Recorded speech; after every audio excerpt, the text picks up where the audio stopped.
কার্যক্রম নিষিদ্ধ আওয়ামী লীগের প্রতিষ্ঠাবার্ষিকী কেন্দ্র করে সেনা মোতায়েনের সিদ্ধান্ত নিয়েছে সরকার। এজন্য সোমবার স্বরাষ্ট্র মন্ত্রণালয়ের রাজনৈতিক শাখা ২ থেকে সশস্ত্র বাহিনী বিভাগের প্রিন্সিপাল স্টাফ অফিসারকে চিঠিটি দেয়া হয়।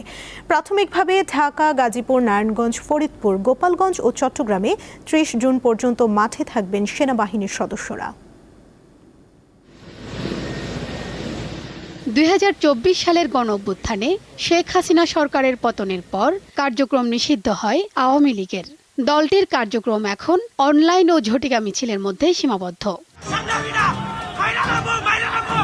এই আওয়ামী লীগের প্রতিষ্ঠাবার্ষিকী ২৩ জুন। দিনটি ঘিরে সতর্ক অবস্থান নিয়েছে সরকার। যে কোনো প্রকার নাশকতা ও বিশৃঙ্খলা এড়াতে ৬টি জেলায় মোতায়েন করা হচ্ছে সেনাবাহিনী। ৩০ জুন পর্যন্ত মাঠে থাকবেন তারা। এ নিয়ে সোমবার সচিবালয়ে কথা বলেন স্বরাষ্ট্রমন্ত্রী।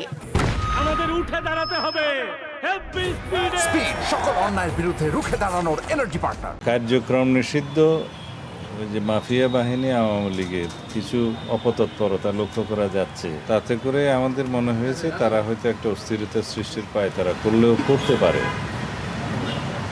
এই বিবেচনায় আমরা আমাদের সমস্ত বাহিনীগুলোকে সতর্ক থাকার জন্য নির্দেশনা দিয়েছে। নির্বাচনের পর সেনাবাহিনীকে ব্যারাকে ফিরিয়ে নেওয়া হলেও নতুন করে মোতায়েনের সঙ্গে পুলিশের ওপর আস্থাহীনতার কোনো সম্পর্ক নেই বলেও মন্তব্য করেন তিনি।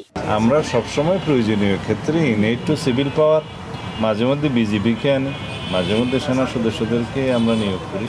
এটা রুটিন ওয়ার্ক। আমাদের ইন্টেলিজেন্স রিপোর্টের ভিত্তিতে আমরা সেটা করছি। এটা শুধু নয়, আরও কিছু বিষয় আছে, আমি এখানে এগুলো ফাঁস করতে চাই না। দেশে অস্থিরতা সৃষ্টির জন্য কিছু কিছু মহল, কোনো মহল অপতৎপরতায় লিপ্ত আছে। এর আগে স্বরাষ্ট্রমন্ত্রীর সঙ্গে সাক্ষাৎ করেন সনাতন ধর্মাবলম্বী নেতারা। ধন্যবাদ। শিউলি শবনম, দীপ্ত সংবাদ, ঢাকা।